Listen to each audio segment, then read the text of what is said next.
Today's episode is brought to you by DNA Sports Training. If you or someone you know wants to take their game to the next level, then hit us up at DNA Sports Training. Visit DNASportsDenver.com to book a training session. We offer specialized sports training from football to track and field and everything else in between. Whether you're an offensive or defensive lineman wanting to get off the ball better, take your game to the next level, or if you're an athlete wanting to improve your speed and agility, we have something for everyone over at DNA. Visit DNASportsDenver.com now and sign up. You can follow our podcast. You can follow our socials there. Hit us up, DNASportsDenver.com. Check us out.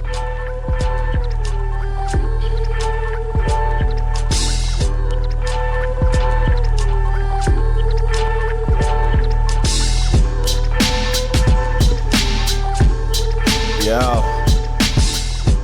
Welcome to another one. Number three. I think we're a thing now, right? I think once is an accident. Two's kind of like, oh, I didn't think right. 3 were official. Hey, 3 were in there, like swimwear. Yeah. What up, everybody? Thank you and welcome for joining us again. We appreciate you joining us. If you missed the last 2 episodes, you better go back and do some catch up. You know, You're missing out. Talked to Sean Watson. We talked Brittany Griner. We talked WWE. We talked battle rap. We talk everything here on this program, man. We cover sports, life, culture, news, anything that's going to affect you, anything that's going to affect me. We're going to talk about it and give our opinion on it. Yes, sir. If you're thinking about it, we're talking about it. Go check us out again at DNASportsDenver.com. Book your sessions. Again, we don't want to get away from what we're here for. You know, we specialize, like Coach said, in offense and defensive line. So if you want to get right, check out our site. I'm Coach Al. That's Coach Dom. Again, we thank you for joining us. Good to see you, Dom, man. How you been? I've been good, man. You know, this is an exciting journey we're going on. So, you know, this is the fuel to my fire right now. I've been great, man. There we go, man. Hey, usually this time we're getting ready for the football season. Haven't been coaching football for the last few years, this being the exception. It's different. I've got time to myself. I did a camping trip. It's been great, man. I miss coaching. I miss being on the field with them guys. Shout out North High School and what they doing, and Coach Esco up there. And I miss being out there on the field, but at the same time, man, time with family is invaluable, and you can't never get too much of it. So definitely being excited to being able to do some things I haven't been able to do the last few years, and then launching this thing, you know, DNA Sports Training and the podcast. It's taken a lot of time, but it's also lit a lot of fire underneath me and reinvigorated a lot of juices I have. Haven't gone to school for broadcasting and production, so it's super exciting, man. I'm blessed to be able to do this with you, bro, and I'm excited to get into another one. Yeah, man, it's super exciting, like you said, and it is a weird transition having all this available time on our hands because we're not currently coaching for a high school program. But, you know, it is a benefit to have right now. You know, time is the most valuable asset you can have, and having that time with your family and with this venture that we got going on, you know, I wouldn't change it in the world. And shouts out, like you said, to North High School. Shouts out to Coach Hannah, you know, and all the opportunities that we've had in the past. I just want to make sure that, you know, we really take this time that we have to grow this DNA experience to the next level. And we're gonna give these high schools and these coaches that we've worked with, we're gonna definitely give them a shine on this show.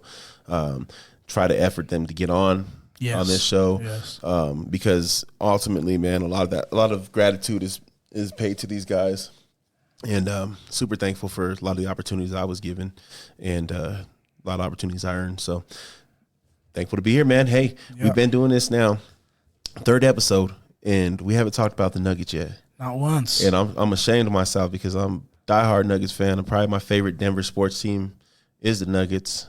Avalanche are pulling up quick, though, boy. Let me tell you. Yeah. But that being said, let's talk about it. NBA offseason, right? Mm-hmm. Free agency. Big moves. Quotes, free agency for the Nuggets because, you know, some people, you know, if I'm looking online, man, a lot of people's opinions, like, they're not doing anything. And I beg to differ, bro. Like, listen, they got what they had to get done, right? Jokic is done. 5 years, 270 Supermax. With the remaining years on his contract, he's looking at 300 plus over the next 6 years. 300 plus. $300 million. Basketball money is stupid. It is. The basketball money is crazy because I've seen some of these guys that are making $20 million in basketball, and they're like sixth man, you know, lower option on the totem pole kind of thing. So basketball is crazy. I think we have 4 $100 million contracts on our starting 5. It's crazy. Yeah, MPJ, Jokic, Jamal, and Aaron Gordon. It's crazy, man. Getting that bag, though. But I'm excited, man. It's hard to say anyone deserves that much money, but it's definitely earned on the court by Jokic. He was everything to the Nuggets this year, and honestly, if he wasn't MVP Jokic, they probably are a lottery team. They probably don't make the playoffs. And I know they got bounced in the first round. Fact. They got bounced by the eventual champs, but I know they got bounced in the first round. But without Jokic, man, they definitely aren't anything. Some other moves they made, they brought in Kentavious Caldwell-Pope. They traded away Monte Morris, which was kind of hard to see him go. Yeah. You know, I like Monte. He was really good player for us. He stepped up big this year for us. But, you know, it's the NBA. Sometimes that happens. I think KCP is going to give us a little bit better perimeter. They also signed Bruce Brown from New Jersey, which is another big one. I think he's another guy.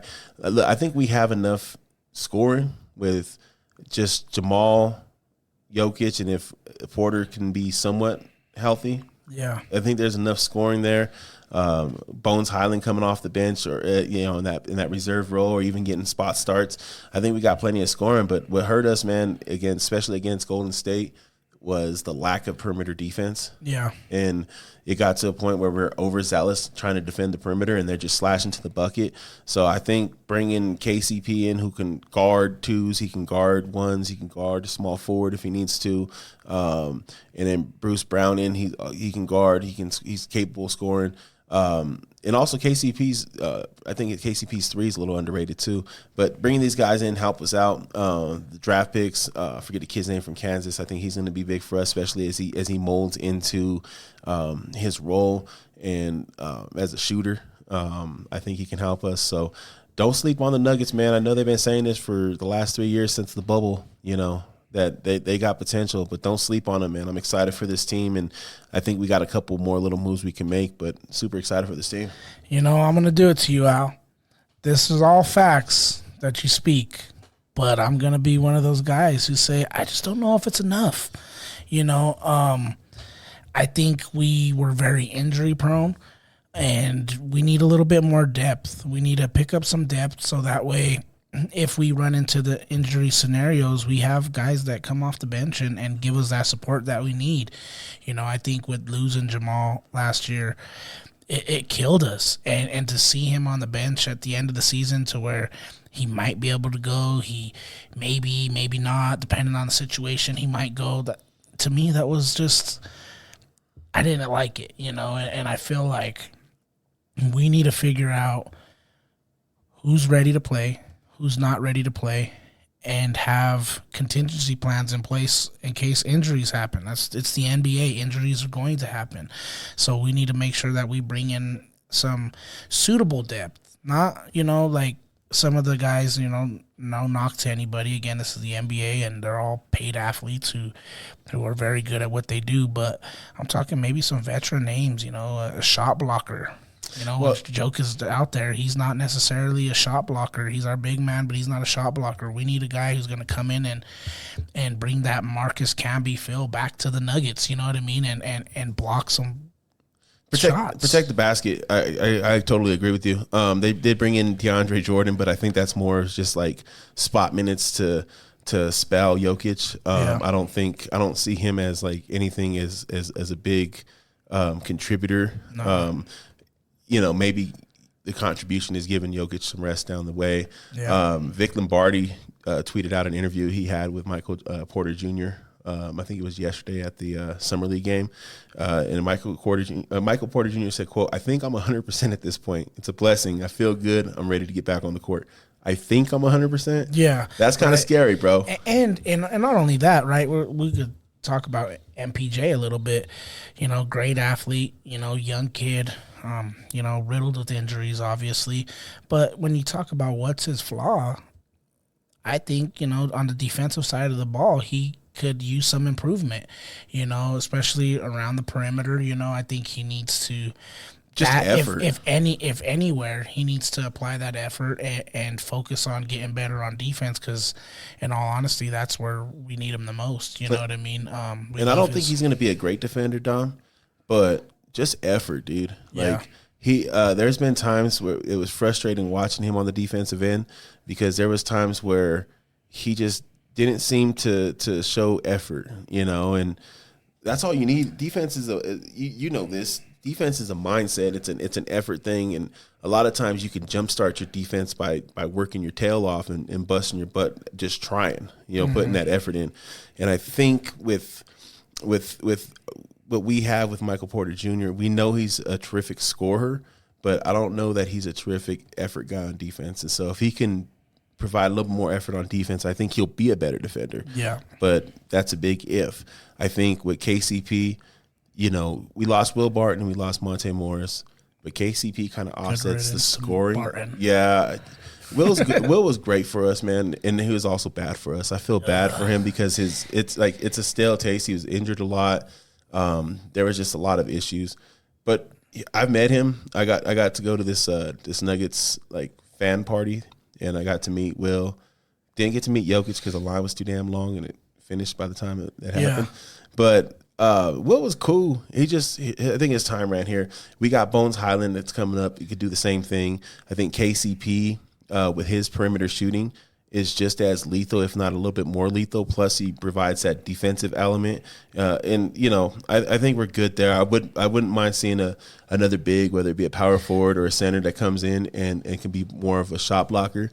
I also think if we're healthy, that relegates Aaron Gordon to be more of a fourth option defender first kind of player.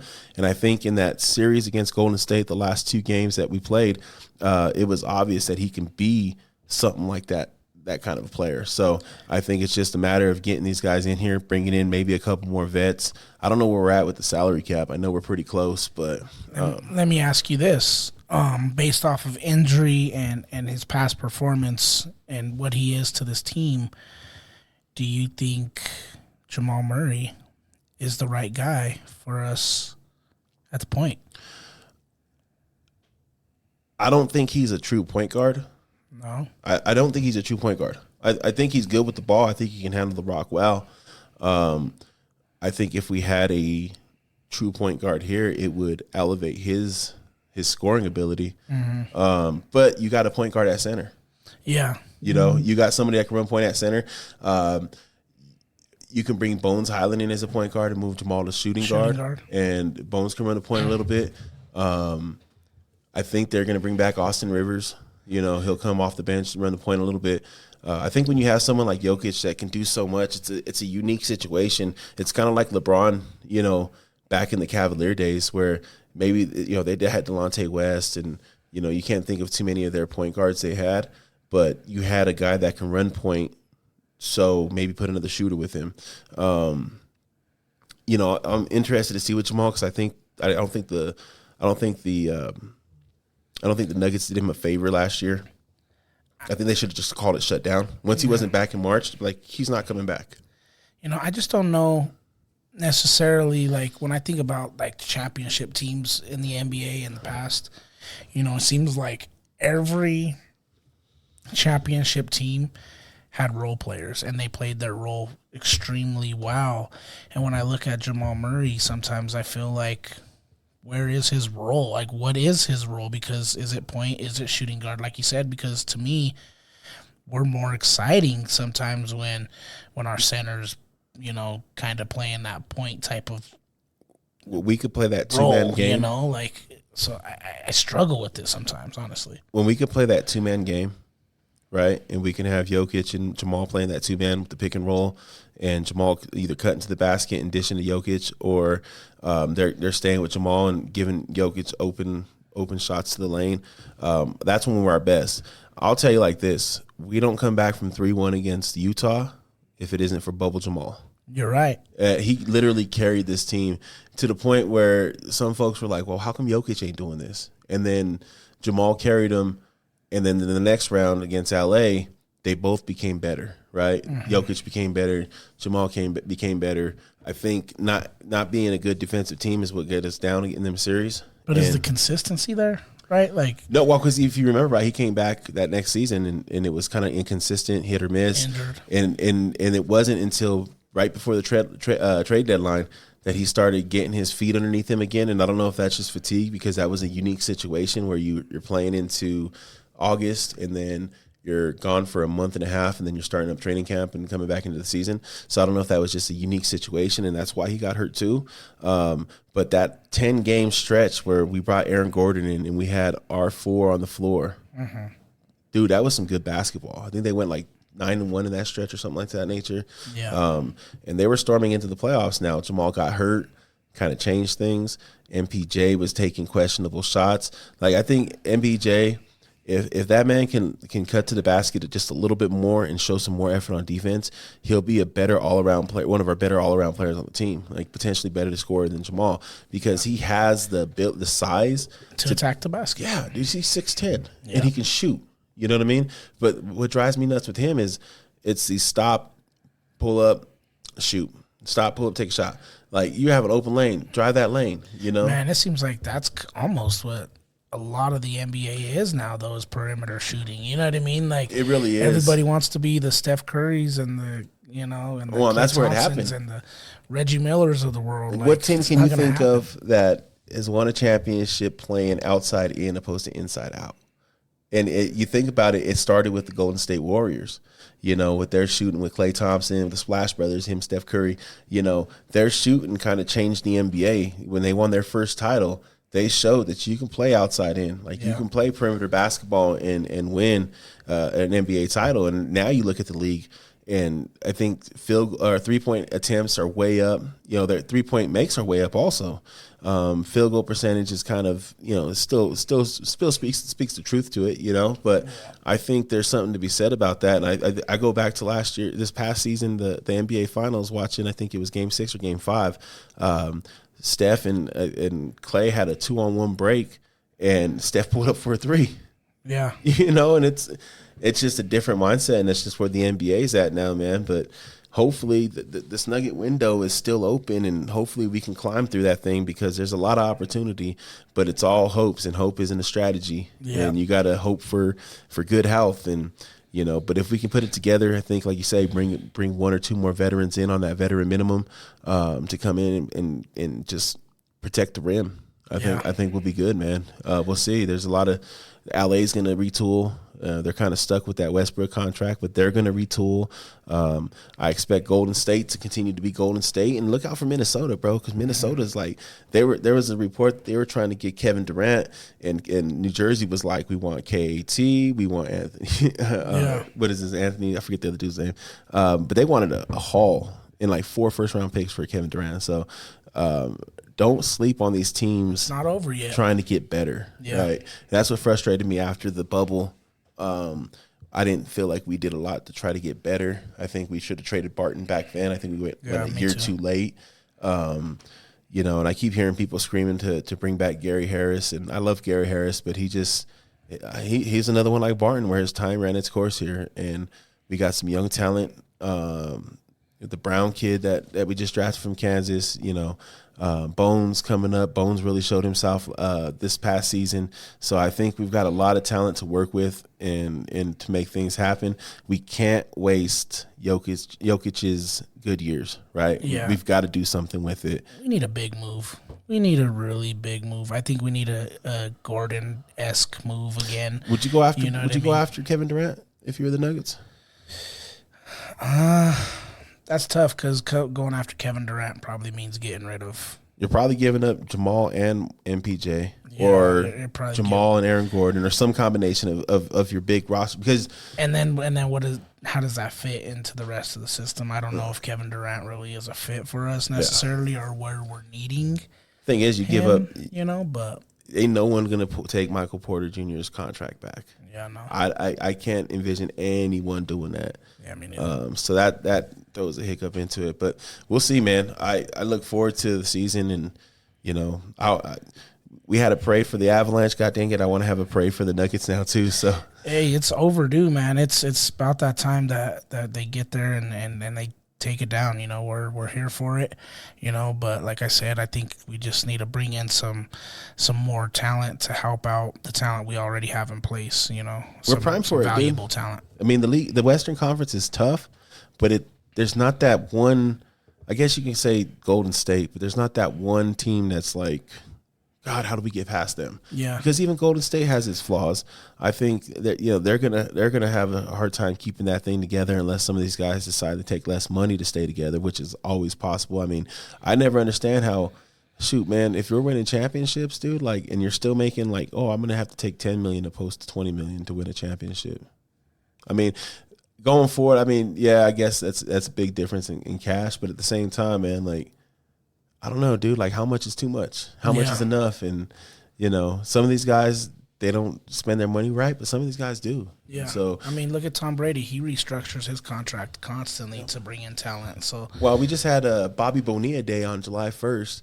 You know what Bobby Bonilla Day is? Mm-mm. So Bobby Bonilla played for the New York Mets back in the day. Like, I don't think he's played baseball since 2003, but he gets an annual, like, multi-million-dollar salary every year until like 2035. Wow. And he like deferred some payments on his contract, and it got caught up and messed up with the whole Bernie Madoff scandal, right? Yeah. And the Mets lost a lot of money, so in order to make that back, they asked him to defer his contract, and they'd pay him X amount of dollars. I think it's like now it's like 1.6 or 1.7 million. It's just under $2 million. That's wild. Every July 1st. That's until wild. 2035. So it's known as Bobby Bonilla Day.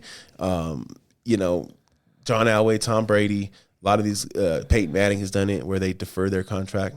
They defer their payment on their contract so that the team can have cap room to maneuver and to bring guys in. So, it's one of those things, man, where if you're smart, you can figure out a way to work that cap.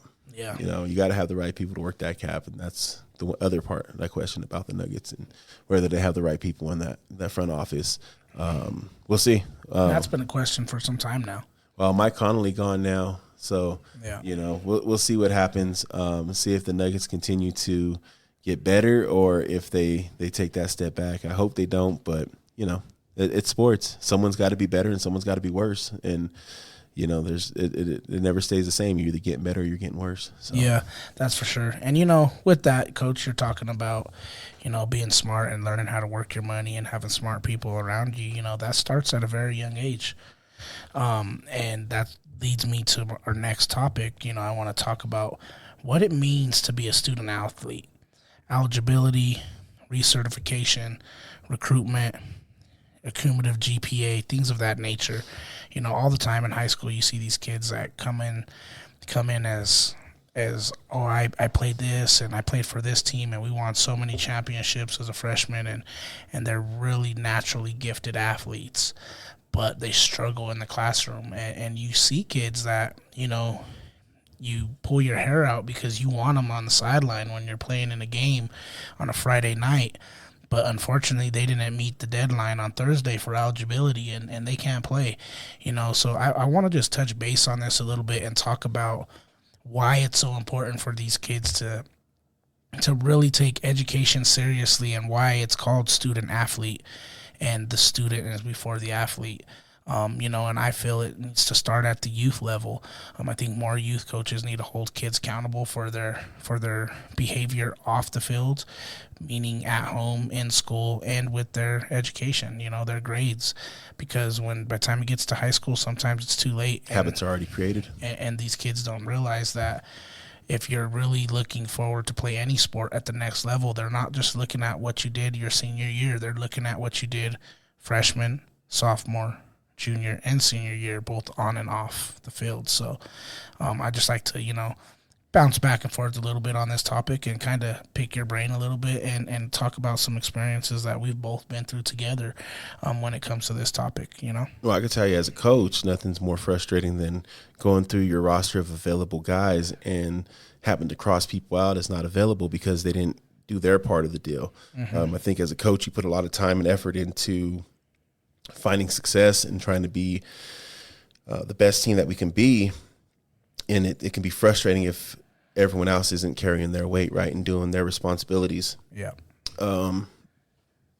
Eligibility is important, man. I think as you are a student first before you're an athlete, and you don't get to be an athlete unless you're a great student.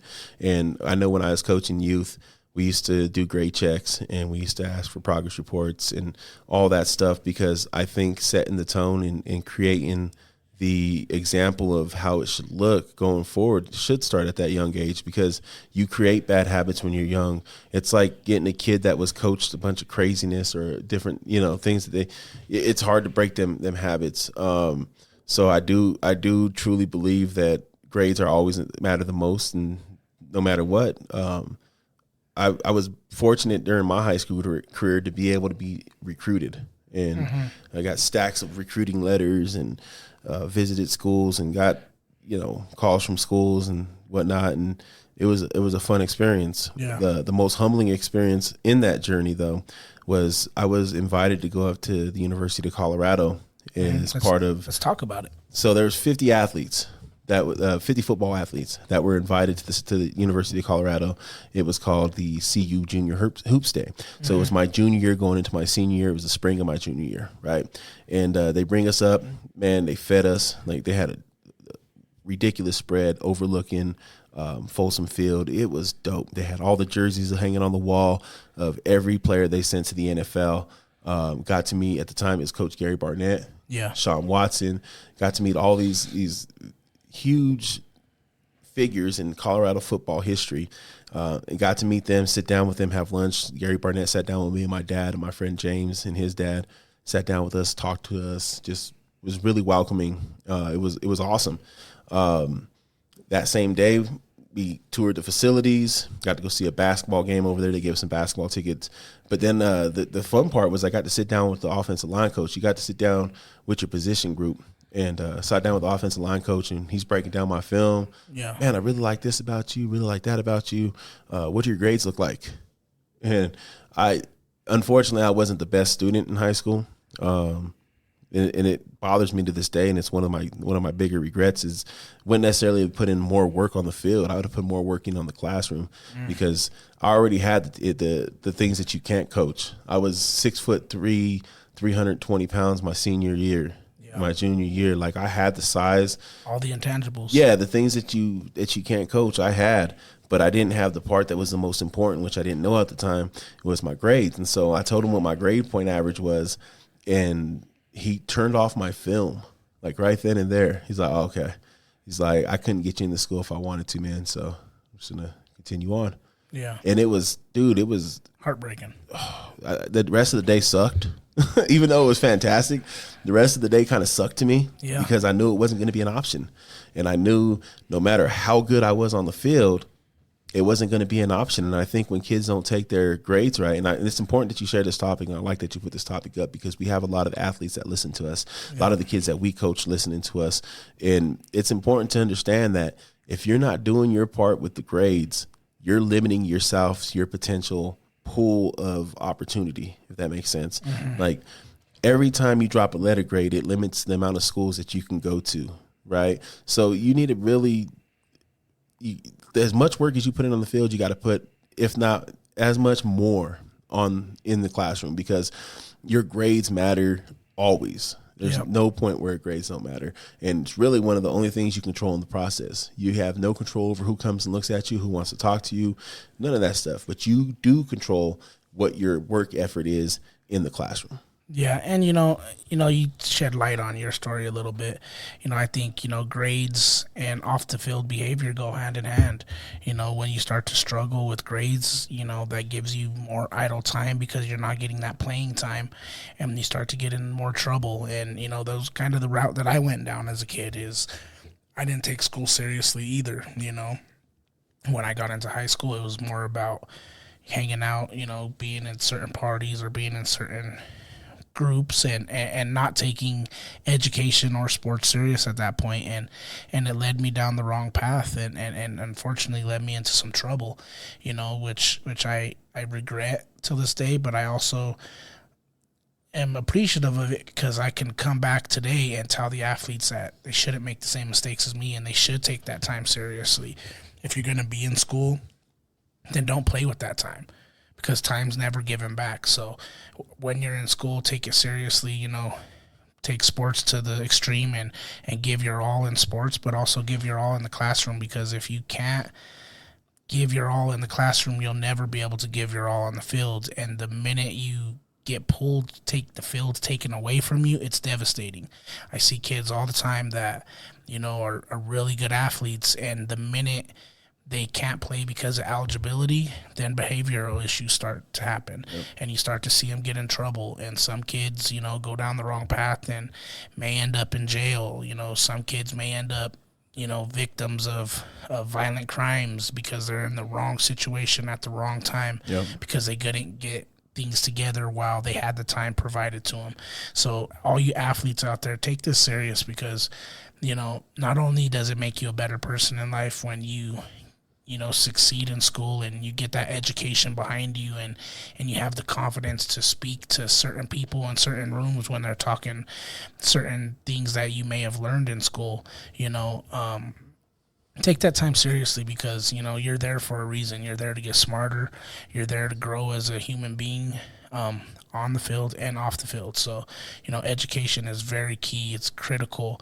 And if you do not take it seriously, you will not exceed or excel in the next level in high school football.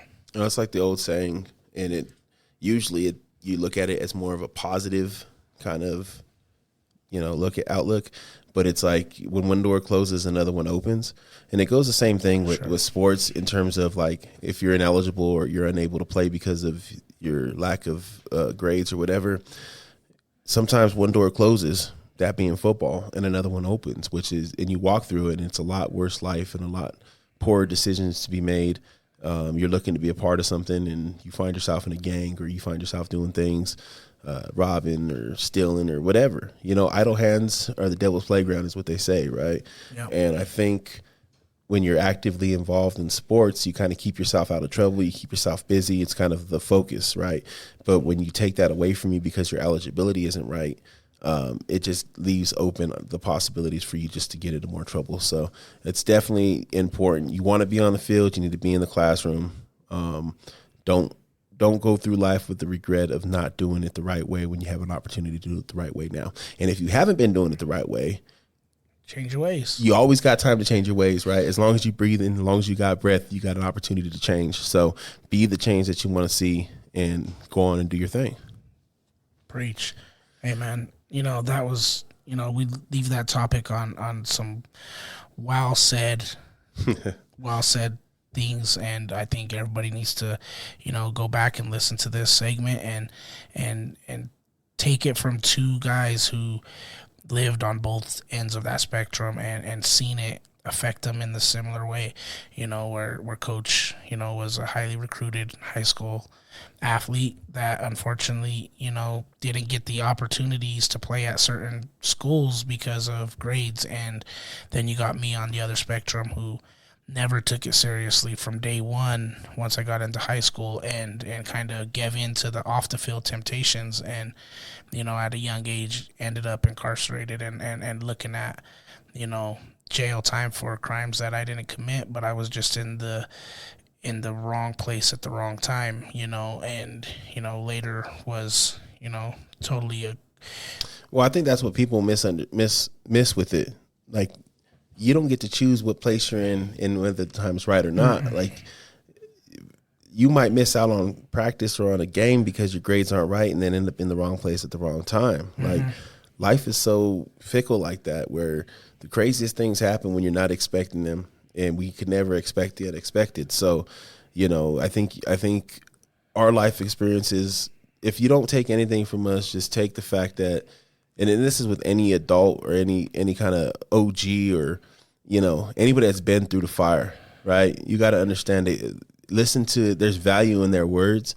Like, I know when you're young, sometimes you're like, this old dude don't know what the hell he's talking about. Time's beyond them. But you got to understand there's wisdom within them words. There's experience within them words. And experience is always the best teacher. You got to go through it sometimes. But sometimes you can get an account from somebody else so that you don't necessarily have to go through it, right? Hove did that, so hopefully you don't have to do that. Yeah. Learn from other people's mistakes. Learn from our mistakes. And if you do happen to go through it, like I said last episode, don't just go through it, grow through it. Learn from your mistakes. If hanging out with X, Y, and Z got you in a bad situation to where something almost happened, well, maybe you should learn from that and not hang out with X, Y, Z, because almost is going to turn into a certain happening. That's so right. you want to make sure that you surround yourself with the right people, the right situations, and you make the right decisions as a human being yourself. Staying on the college front there, Dom, kind of segue in a bit, but is the Pac-12 about to be no more? It's kind of looking that way, man. It's a little bit scary for them, So you got USC and UCLA. They're leaving the Pac-12 for the Big Ten, which geographically makes no sense, but for the Big Ten makes huge sense because you get one of the largest TV and radio markets in the country in Los Angeles, right in your conference, right? They almost move all the way west. I mean, if you figure you add in, speaking hypothetically here, you add in Colorado, the Arizona schools. Damn, you got a straight path to the West Coast from Big Ten country. And so it's just wild to see what's going on in the college football, and how the landscape's changing. UCLA, USC leaving the Pac-12 for the Big Ten. I think it starts after next year. It could spell the end for the conference, if nothing else. It might end its recognition as a Power 5 conference. But I'm thinking on a local scale, what does that mean for CU? I don't know. I will say this, I think college football and the NCAA is what have you done for me lately type of thing. And let's be real, the Pac-12 hasn't really been relevant or done much since Chip Kelly and his peekaboo season in 2015. I think as far as Colorado, I think they have, options, obviously.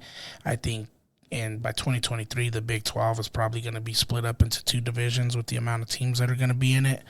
But, I'm a competition type of guy, Al. So I say, if the Big 10 is where it's at, then let's go get it. Yeah. Why shy away from competition? Let's get inside of the more competitive, if you would say, and let's take a run for our money and see where we stand with the big boys out there, but that's needless to say, there's going to be competition and regardless of where we go. But I think, in the Big 12 with the more teams, there may be a bigger variety of competition. But like you said, well, I think CU, Utah, Arizona, and Arizona State all already met with the Big 12. Okay. I think they were having conversations with the Big 12 last week. Just right after the news broke, they're kind of trying to figure out what they're going to do. You got Texas and Oklahoma left the Big 12. I think this year's their first year in the SEC. So that changes the Big 12 dynamic. The Texas schools you have there is Baylor, TCU. But that's pretty much it for Texas, right? Because A&M in Texas are going to be in the SEC. So, of the big Texas schools, you got those. What else does the Big 12 have? West Virginia, Texas Tech, I guess you're right, too. So Arizona State, CU, Utah joining that conference does offer a little bit more bowstring to it. You think CSU may have some sort of chance at a Pac-12, Big 12 now, being that some, it's kind of like these teams, the upper teams of the division move on, right, to a different conference, and it's like these other teams get to come fill it in. I can easily see the Pac-12 adding Boise State, CSU. You can easily see them trying to bring in some other higher profile schools that are maybe not in Power 5 conferences right now. Fresno State, you know what I mean? Like geographically it makes sense. They lose a lot of firepower. They lose a lot of history. And I mean, just USC alone, history there. And we kind of touch base on what drives everything, right? Is money, revenue, and things like that. I think, you could bring other teams in, but if you're not really filling that void that left, I don't know if there's a purpose there. That's why I kind of say that the days might be numbered. Well, and that's kind of also like just flipping on your Big Ten's argument about joining the Big Ten. What does CU bring to the Big Ten? I mean, The Big Ten got 100,000 seat stadiums. Yeah. They've got a football tradition that's rich as any in America.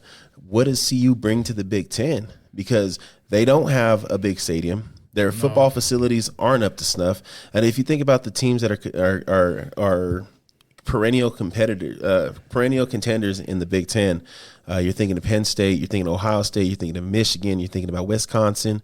What are those schools? They're all football schools. Yeah. Like, you won't mistake any of them schools for anything other than football schools. And CU, as much as I love the Buffs, they're not that. Well, I think we need to grow with the times a little bit. I think Colorado is evolving as a football state from the youth to the high school to the college level. And, maybe CU needs to realize and look in the mirror that their little brother in this case, and that they need to step their game up and maybe upgrade the facilities and upgrade, Folsom Field or redo things out there to where we can draw that attention and become more of a football state behind CU. And I know that takes a lot of change and a lot of things in order to do that. But I'm just saying, if these are the knocks against CU, then maybe CU needs to, take that bull by the horns and kind of say, you know what, we hear you, but this is what we're doing to become that school you need us to be. And we kind of mentioned it last episode when we were talking about our athlete or spotlight, and we were talking about these kids not staying in Colorado to go to school. CSU's upgraded their facilities. Now it's just a matter of getting people there, and I think the more competitive they can be with their new head coach up there, that they'll start getting seats in the stands. Yeah. And honestly, I personally feel like they don't have the prestige that CU does, but I think they have a little bit more to offer in terms of potential with their facilities than CU might right now, at this current juncture. And who knows? I wouldn't mind seeing CU and CSU in a Big 12. That's a good – I like that rivalry. Yeah. But, and I know CU Buff guy is going to be like, oh, no, not our Buffs. We're way better than that. But – I think it's time to start looking at yourself critically and understanding where you're at in the landscape of things. Yeah. You left the Big 12 for the Pac-12.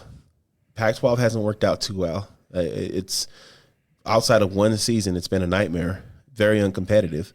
Now the Pac-12 is starting to look like it's going to dissolve. You got the Washington teams. I think UW, they got some prestige, but that's about it. Oregon, they, like you said, a couple seasons here and there, but they've never really been, been the same.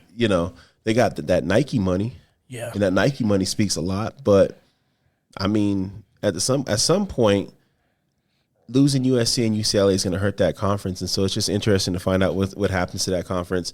Interesting to see what the Buffs do. Like I said, if they make a move back to the Big 12, cool. We'll whip up on Kansas and Kansas State again, whip up on Iowa State again, like the old days. Interesting to see if they made that move to the Big 10. You bring back the Nebraska rivalry. Fun, right? Dude. History. You remember, you go bring back the Michigan CU game, back the Michael Westbrook catch, the Cordell Stewart Hail Mary. Shout out to Coach Maurice Enriquez and Coach Donnell Liamini, RIP, both on that team, both former coaches of mine in high school. And them CU days were wild. And I would love to see them play against some of them teams. But I also know right now, we go out and play Ohio State, we getting smoked. We go out and play Michigan, we might be getting smoked. We don't want to be anybody's. We would definitely have to upgrade and be better. So it's exciting because it could mean facilities are on their way. It could mean, new infrastructure is on its way. Or it could also mean that we're taking a step back and are no longer a Power 5 conference school and kind of have to luck our way into a national title consideration. But at this point, that seems like a far dream anyway. And, it's not far-fetched to say that there's money in Boulder. We know that there's tons of money in Boulder. So, I think, again, like I said earlier, if these are the things that are being said about CU, then we need to come together and correct some of these things. And Boulder has plenty of money to put into the facilities at CU and make it that destination of where all in-state players want to go to and out-of-state players want to come to, and we become that powerhouse. And it's more than facilities too, because it goes back to paying your coaching staff and being able to there's so many constraints on it being what you can pay your coaching staff and how many years. And I know that's a big reason why we can't get assistants to stick around very long. it's well documented. Yeah. Carl Durrell's doing a great job up there, but he's also had issues with keeping coaches around because, the money is less constricted and the time is less constricted at other places. Whereas there's these constraints because of it being a public university or whatever that you can't pay these coaches or the way you want. So I'm sure some of this booster money can get in there and make it happen and kind of make CU more competitive, keep CSU competitive, and we'll see what happens, man. I'm excited to see the change in college landscape. I mean, it's different. It's not your granddaddy's college football, but like everything in life, things change and you have to grow with the times or you get passed by. So keep up with the Joneses. Yep. And with all that said, I want to just make sure that we take time out to shout out Christian Whitney and Black Sevens. If you need any graphic design work done, make sure you hit up Christian at blacksevens.com. Christian is a native of North Denver and is a beast at what he does. He's also a great dude. So go visit blacksevens.com right now to see his work. Buy some merch and see all what he's got going on. He knocked the DNA logo out the park. I gave him the idea, told him what it was. He grabbed the bat and he hit a home run. We're super excited to feature his work. Visit blacksevens.com for more. Man, what's great about him, dude, is he really made it hard for us to figure out. He offered us some options. I mean, the thought behind it and the logic behind it and why he was doing certain things or how he offered certain things, the color schemes, it's just stuff that I didn't think about in having to do that. This is like one of my first real company we put together and, going behind taglines and all that. He was super helpful and very informational. So yeah, shout out to Christian. Very informational, a lot of knowledge. And again, if you need any graphic design work, go check out blacksevens.com and he'll get you right. So, Dom, I know you wanted to talk about this toughest division in football. Yeah, let's talk about it. Man, I have a hard time arguing with you here, bro. Yeah, I think a lot of people are going to have a hard time arguing, but that's what we're here for. To me, personally, unbiased, I'm not trying to be biased because I'm a fan of a team in this division, and I'm not trying to be biased because I live in a state where another team in this division plays in. However, I will say, based off-season acquisitions, I feel that this division is made strides to become, that toughest place that you don't want to go and see. And I think the AFC West right now is arguably the best division in football. I think they arguably have 4 of the top 10 QBs. But in my opinion, the pass rushers in this division is what makes it ruthless. You got Chandler Jones and Max Crosby. You got Khalil Mack and Joey Bosa, Chubb and Gregory, depending on what goes on with him here in Denver.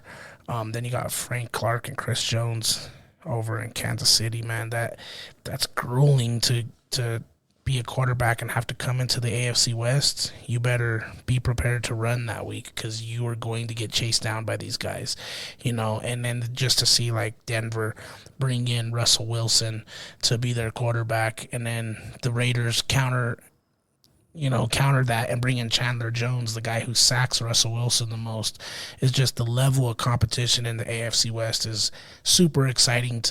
It's nerve-wracking because I would love that the Raiders just run away with the division, but it's exciting to see that the Chiefs have been dominating this division for the past, several years, and these other teams are tired of it. And they're making the changes to say, you know what, we're here, Kansas City. We're coming to play, and we're coming to take this division down. And I think you can almost flip a coin to who's going to win the division this year. This offseason was really like an arms race in the AFC West, dude. Like, everybody stockpiled edge rushers. And it's definitely on paper. I would agree the AFC West is the best division in football. It's going to definitely be the toughest division. It's going to be a buzz on within itself. You're either going to get a handful of teams that make it, or you're going to get one team that make it at like 9-8, 10-6, because they're just destroying each other during the regular season. Raiders seem up and coming. They've solved some of their defensive woes. The Chargers, brought in Khalil Mack. add to Bosa, and they've got a nice defense, and they got a quarterback that possibly could be the next guy, but they're also notorious for proving to be the Chargers. Yeah, and Patrick Mahomes is still the torchbearer in the West, and the Chiefs are still the guys, and I just don't count out Andy Reid so easily. And that leaves the Broncos, who, they're much improved and have a way more capable quarterback than they did previously or since they've had Peyton Manning, but they also would be fourth in that group of pass rushers that you mentioned. And there's a lot of question marks with their rush.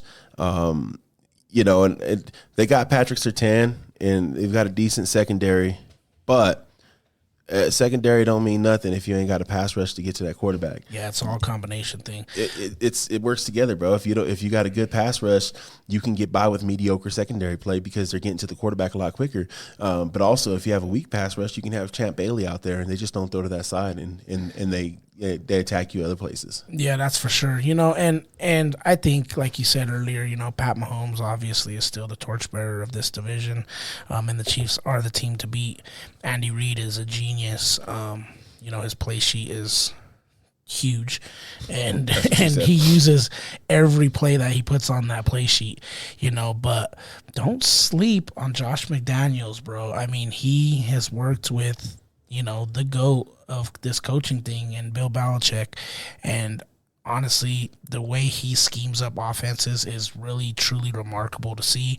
So I'm excited to actually watch the Chiefs and Raiders go back and forth and see who wins that coaching battle between Josh McDaniels and Andy Reid. Again, Andy Reid is a legend.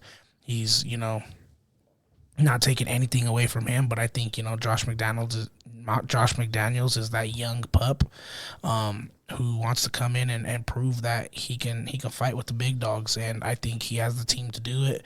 I'm excited. It's interesting to see the second go around because it didn't end well here in Denver. It started well.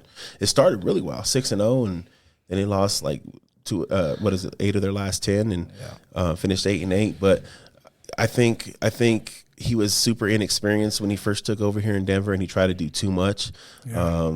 I think there's a reason why he stood with Belichick, and he could have had the Colts job a couple years ago, backed out of it last minute. Mm-hmm. And I think he'll be better. I think he's learned a lot. I think maybe he's learned to humble himself a little bit more. Yep. And sometimes in life, you got to humble yourself and lean on those who understand things a little bit more than you do. And also take in that criticism and understand it's not necessarily a swipe at you, but it's also trying to help you get better. Great offensive mind. I don't disagree with you there. I think it's going to be interesting to see how it works out. He's got a good quarterback, arguably great quarterback. So I think the Raiders definitely can be that team that overtakes the Chiefs. I also think the Broncos can be that team that overtakes the Chiefs. They've got a veteran quarterback. They have a solid defense. The thing with them is their coaching staff is super inexperienced. So what's going to happen with that? It's either hit or miss. They're either going to find coaches that just spark this team and get them going, and they can take off, or it can kind of spiral. It's interesting, man, because I think 11-6 will win this division. Yeah, but the crazy thing about it is there could very well be multiple teams from this division making the playoffs, and I'm talking 3 maybe. I think that's very much possible, dude. Like, if you think about the AFC South isn't that strong of a division.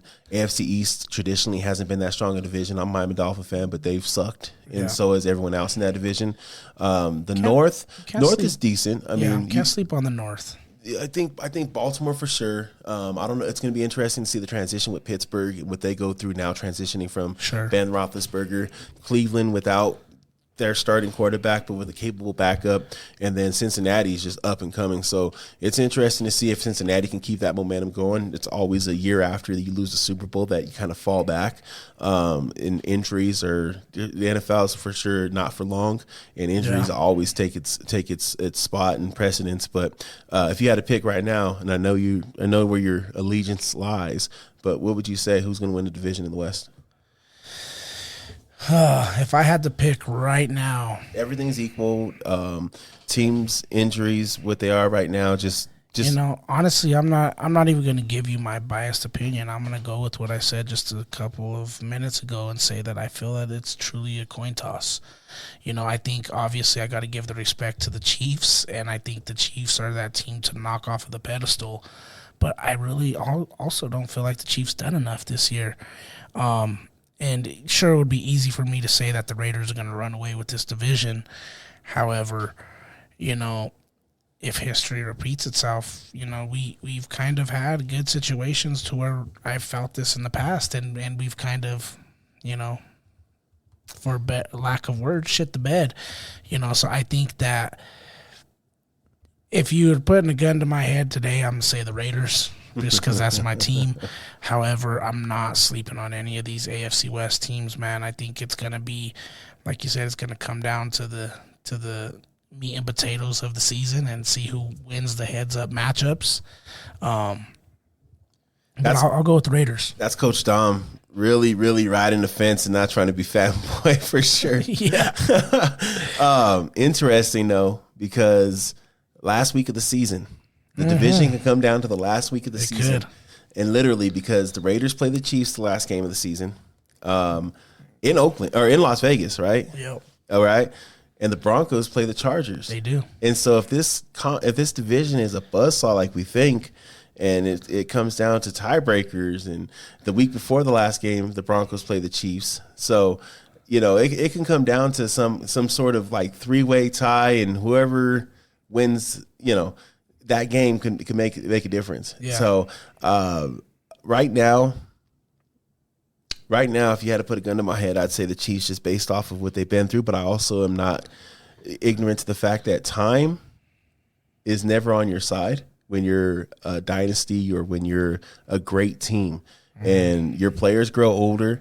They've been fortunate to escape injuries with Patrick Mahomes and with some of their key players and not have injuries. Some of the kinks start to show. We had the situation with Eric Bieniemy and Andy Reid and all the rumors at the end of last year when Bieniemy wasn't getting jobs. So you got to wonder about that dynamic and wonder if at some point the wheels are going to start falling off. They lost the Honey Badger, which was they lost the Cheetah. Big key on their team. They lost Tyreek to my Dolphins. So I wouldn't be surprised to see the Broncos or the Raiders winning this division, or at least putting the heat on there. I think trendy right now, the Raiders would be a trendy pick just because of all that they brought in. Yeah. Like they're legitimate. Their secondary's questionable, right?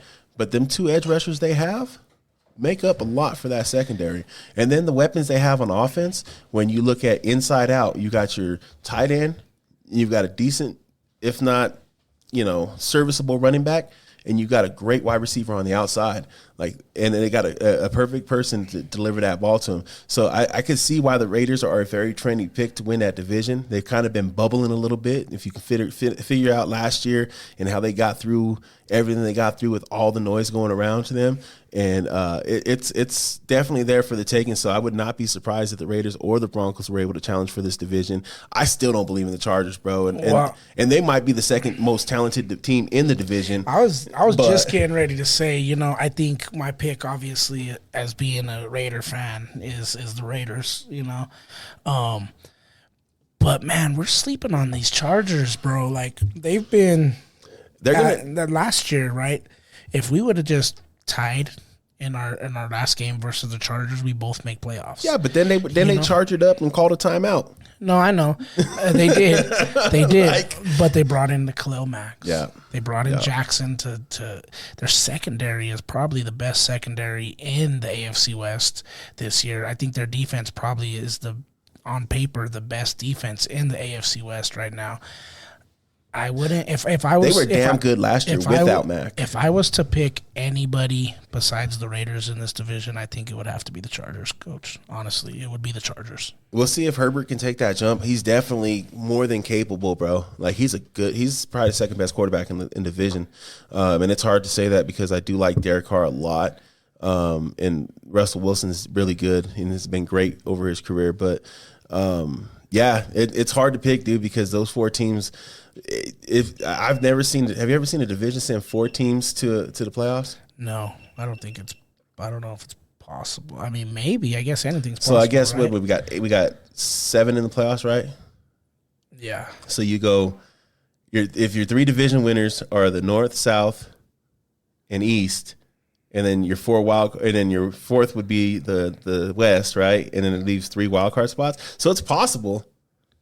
But I had never seen it happen, dude. I don't think it will. I'm not gonna say that's gonna happen. Could you imagine that though? It would be crazy. It would be crazy. I mean, if there's a year to do it, this would be it. That'd be kind of dope. You know, it would be dope. But then it would kind of make for like, would it make for a boring playoff? Hell no. Because you imagine if the Raiders and the Chiefs match up in the AFC Championship game, or the Raiders and the Broncos, or the Chargers and the Raiders, or the Chargers and the Chiefs, or the Broncos and the Chiefs. But with that much at stake, does it really even? Does the game even finish? The crowd's gonna overtake it with fucking brawls, bro. Hey, I would pay dearly to see an AFC Division West rivalry in the AFC Championship game. That would be fresh. Yeah, that would be real cool because, I mean, what gets better than a division game? And then especially if they've already, at that point, they've already played each other twice. So they've just beaten the hell out of each other twice. They've went through this gauntlet, which is the AFC West. And at that point, you've made it to the AFC Championship. So you've gone through probably Buffalo or Cincinnati or Baltimore, whoever the hell the South throws out there. Yeah, you know what? That'd be dope. Yeah. You know what's also crazy is we went this whole segment right here and didn't even mention an NFC team. Well, who is that? And the crazy thing about it also is the defending Super Bowl champions come from the NFC. So that division definitely took a blow, trading, swapping out Russell Wilson for Drew Lock. Yeah. So it's pretty much a lock, in my opinion, Arizona for the Rams to probably win. Questionable.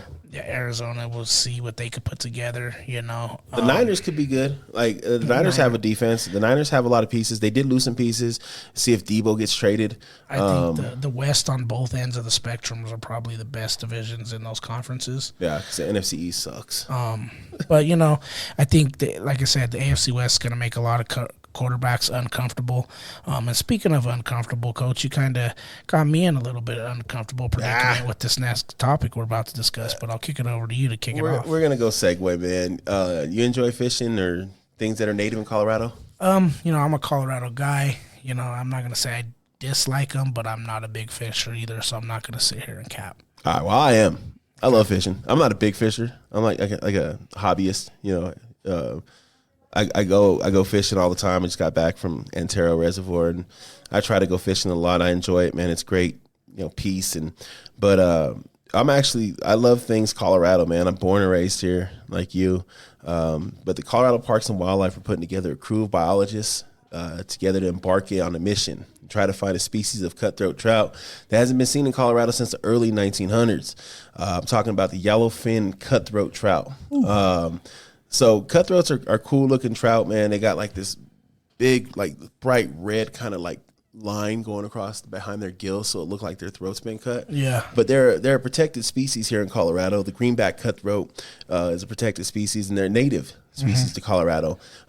So this recent team that's getting put together is fueled by discoveries of what were once thought to be extinct greenback cutthroat trouts and San Juan River cutthroats. So they've made these discoveries over the last like 7 or 8 years that these fish are still around, and so now it's kind of fueled this fire to search the upper Arkansas River basin and for these yellowfin cutthroat. And cutthroats don't get too, I mean, they can get pretty big, but they don't get too crazy big. But these ones can get up to 10 to 12 pounds, which is it's a pretty big trout, especially in a river. I just find it exciting though, man, because there's always species that we think are gone that make a surprise visit, and it just goes to show you how vast this world can be and how vast life can be. And how would you like the job, man, to be able to go fish these fish out? They're going to utilize electric shocks, nets, and then hook and line fishing methods to work the waters and search for the fish. So they already do like electric shocks in the Colorado River. There's this fish called the Colorado pike minnow, and then there's a humpback chub, and they're endangered species. So in the Colorado River out in Grand Junction and the western slope, they get a lot of big catfish in there. And so these catfish are predatory, and they eat the pike minnow and they eat the humpback chub. And so they shock the river. And these fish like get shocked for a second. They come up, and then they take them and they move them to another location for these catfish. And it's also how they find out how the population is doing of some of these endangered fish. So it's kind of cool. I think it'd be a cool job to. It would be. It'd definitely be a cool job. You know, I'm not, like I said, I'm not really a big fisher, but 10 or 12 pounds reminds me of some of my nieces or nephews when they were born.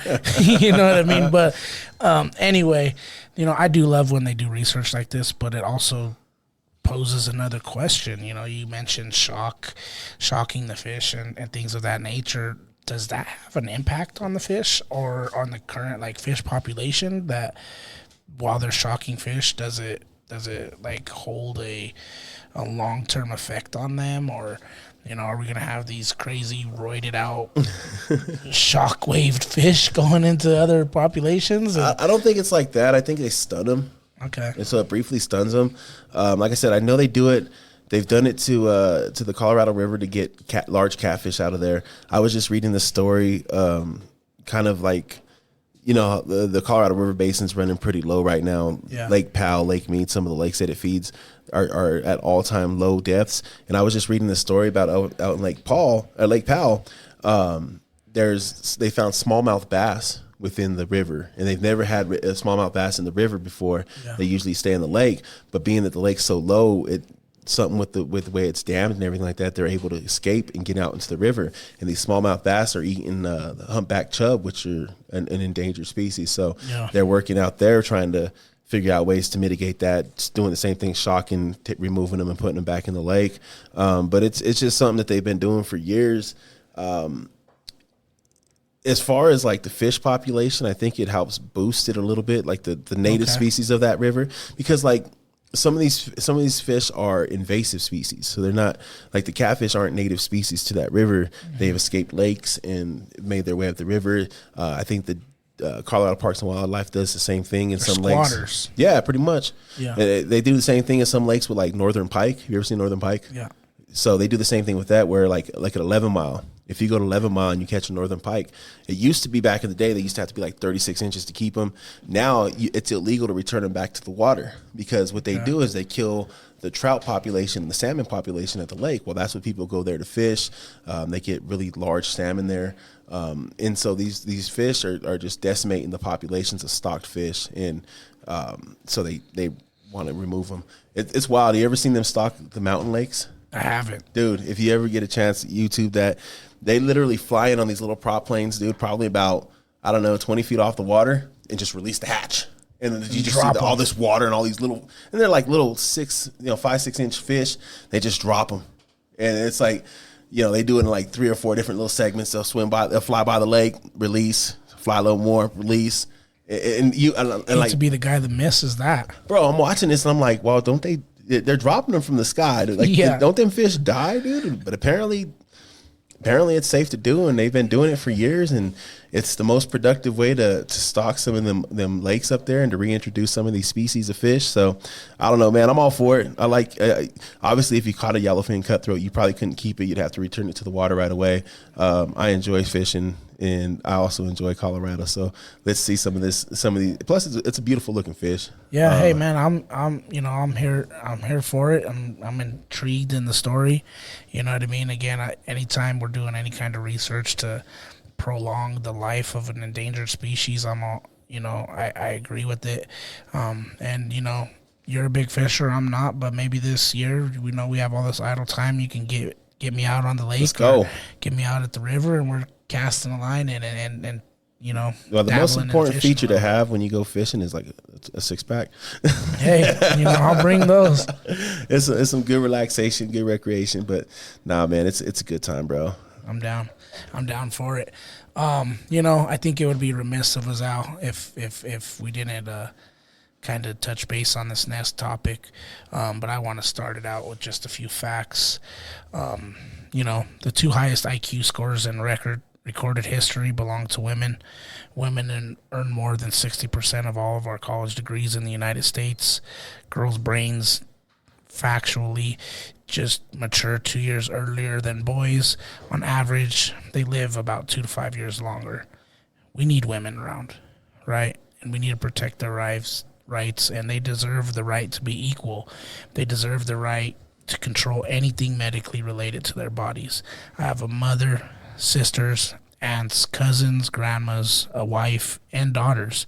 And if any of them needed birth control or an abortion for serious reasons, they should own the right to that. It's not the place of anybody other than the parents in the situation, in my opinion, to say when an abortion isn't needed. I feel that there's a lot of situations that we live with where a woman may be a victim of a crime and end up pregnant, where she should be able to abort in that situation and not live with the reminder of what's happened to her throughout her life, and also, the argument is, there's a lot of women who take advantage of things like this. Well, I'll say to those people, what's going to change? Yeah. Those women who you say take advantage of abortions or things of that nature. If we take away abortions, what's going to happen to those kids with those women anyway? They're not wanting to be parents. Like, those kids are going to get neglected, maybe abused or whatever this can happen. We don't know what would happen to those kids. So to say that just because there are some people out there who abuse a situation or take advantage of something, that we need to strip the rights of women is just ridiculous. And the fact that there's so many men who go so hard for that end of the argument is just disgusting to me, because a man shouldn't have any say over what is the right and wrong decision when it comes to a woman's body. I agree with you, bro. I hate this us versus them kind of sentiment that continues to work in this country, whether it is, and it doesn't matter what it is. It can be abortion rights, it can be voting rights, it can be, we're stronger together, and we've always have been. Yep. And somewhere along the lines, media and the powers that be discovered that if we pin people against each other, that it gives them a higher freeway and a quicker way to get their agendas pushed across, because we're fighting with each other over some things. But I wholeheartedly believe everyone deserves the right to control their own bodies, whether medically or whatever. You can argue about the timing, specifically speaking, like about abortion. You can argue about timing, but it's not it's not up to me on what a woman should do with her body. It's not up to the government what I should do with my body. Yeah. I'm all about freedom. Yeah. Your freedom to choose, your freedom to live, your freedom.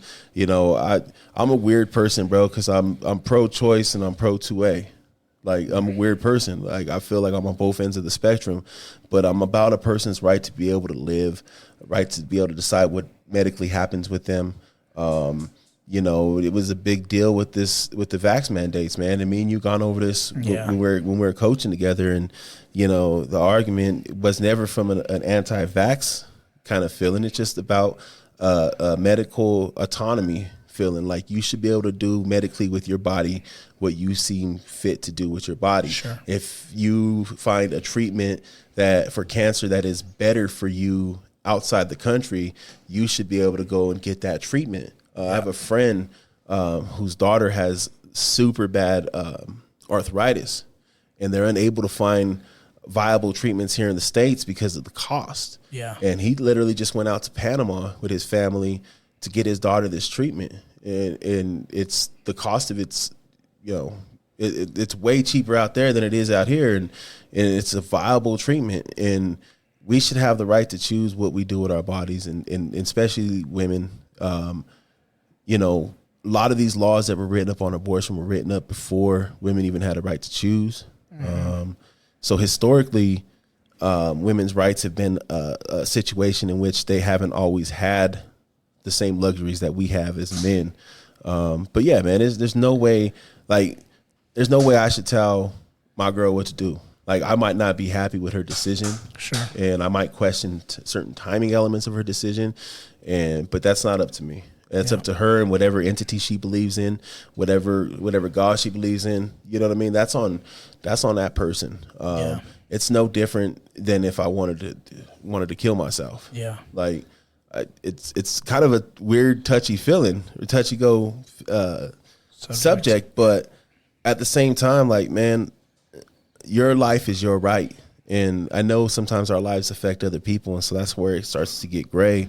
But you have the right to do with your body what you see fit. If you want to go pierce your body up, go pierce your body up. If you want to try testosterone replacement, or you want to work out and do the juice, as long as you're not competing or doing whatever, like, that's on you, bro. Like, whatever supplement you take. Now, understand, everything we do has consequences, right? And I think there's emotional scars that some women may face if they have to go through the abortion. There is. And I think we got to be supportive still. We got to help get over it. And I've seen it on both ends. I've seen people where they've been suggested medically to have an abortion because, you know, the baby's not going to have a viable life, and, you know, they do it and they don't do it. And well, you know, it's funny you say that, because I don't know if you noticed, but I when I was touching on this topic, I said I had daughters, and you know me, you know my family, and as you look around, you see that I have one son and one daughter running around here, and you know, my wife and I, you know, we also were pregnant, going to have another daughter before my son, and the doctors pretty much medically told us that, you know, your baby is not going to survive, probably pregnancy, and going through your pregnancy and giving birth to your child, my wife may not have survived either, you know, so they presented us with the list full of options, and you know, I don't want to go too deep into it because it's a touchy subject for me, but, you know, at the end of the day, you know, we chose that abortion was the right thing in that case, you know, that we didn't want to risk my wife's life. And also, like I said, my daughter wasn't going to make it anyway, you know, and it's a hard thing for us because, you know, every time that time comes around, we celebrate her, you know, and my kids know her, and we talk about her all the time. When we say prayers, we pray for her, and you know, she's a part of our family, and that's never going to change. But it was a decision that we had to make for our family in order to keep our family strong and together, you know, and it was a scary situation that I've had to go through, you know, being presented with the choice of, you know, take the risk of giving my wife giving birth to my daughter, who, you know, most likely is not going to survive the birth, or you know, perish shortly after, or risk the life of my wife. And you know, it was a tough decision for me, and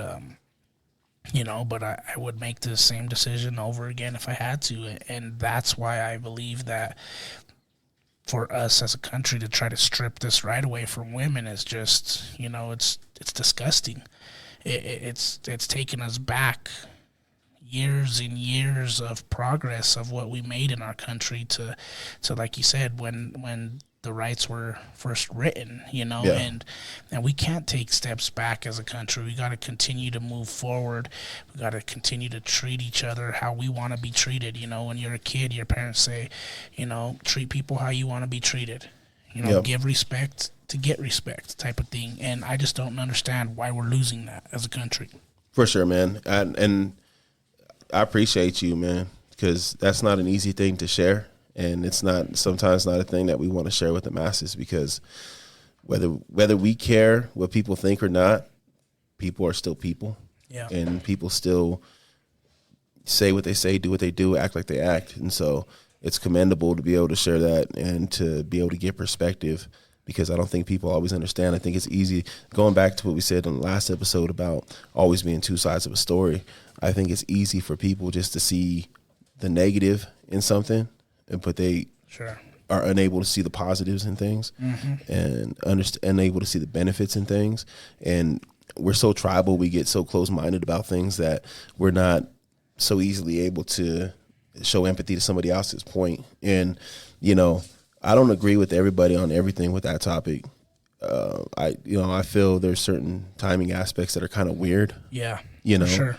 But at the same time, man, I can't emphasize enough, man. I'm pro freedom. I'm pro your right to choose. I'm pro your right to live your life how you see fit, medically, physically, spiritually, whatever, man. That's the great thing about this country. This country was founded on the ability to be free, on the ability to think for your own self, and on the ability not to have your government kind of impede your progress or to jump in and change your direction.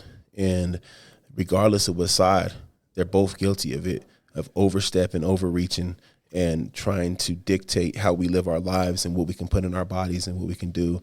And I'll forever be pro freedom, man. I'll forever be pro your right to choose, especially when it comes to medic. And it's why I felt the way I felt about the vax mandates. It's why I feel the way I feel about abortion, and it's why I feel about the way I feel about Medicare in this country. Because we shouldn't have government entities who can't get their stuff together on a variety of things come and tell us you need to get your stuff together and you can't do this. It's not right. It's not who we are as humans. It shouldn't. We're go back to the days when we're roaming caves and chasing down mastodons and whatever. Yep. It's the freedom to live our life and the freedom to be that is slowly being eroded and taken away from us in this country. And I know you hear it a lot, and you hear people fighting over several different topics. And there's literally two completely opposite sides of the spectrum. And I think what people forget is there's all kinds of people, millions and millions and millions of people that are right there in the center. They're not all the way on one side on the topic, and they're not all the way on the other side. We live somewhere in the middle. The truth, they always say there's two sides of the story, and somewhere in between there's the truth, right? And I think that's where we're at with all this stuff, man. Like, the truth is somewhere in the middle. We got to stop being swayed so far apart and start understanding we're stronger together, we're better together, and this country has proven that we can overcome the greatest obstacles as long as we come together and overcome them obstacles and don't let them continue to further divide us and to point out the flaws in each other, but instead point out the highlights of each other, point out the good things in each other, point out the good in people. Because if you turn on that news right now, you're going to hear the worst of the worst about people, right? You're going to hear the worst stories, just the gut-wrenching things that people do. But what you don't hear is the greatness that are humans. So I agree with you, man. Power to the people, power to women. Yeah, well said, brother. On that note, we're going to round out another episode. We got episode 3 in the books. It was a great one. A lot of things that we've learned. Make sure to go check out our website, dnasportsdenver.com. Book your latest sessions, go check out our podcast. And again, this is just our opinion. You don't have to agree with us, and we don't have to agree with you, and we're not afraid to disagree and have some conversations and the uncomfortable ones. So, a lot of controversial topics we're talking about. If you ever want to call up, join us, go to our website. Again, DNA Sports Training or dnasportsdenver.com, and make sure to reach out to us, and we may have you on the podcast, and we could discuss some of the things that you may disagree with us on. So again, thank you from Coach Dom. Coach Al, bruh, appreciate you, man. Been fun, brother. We out.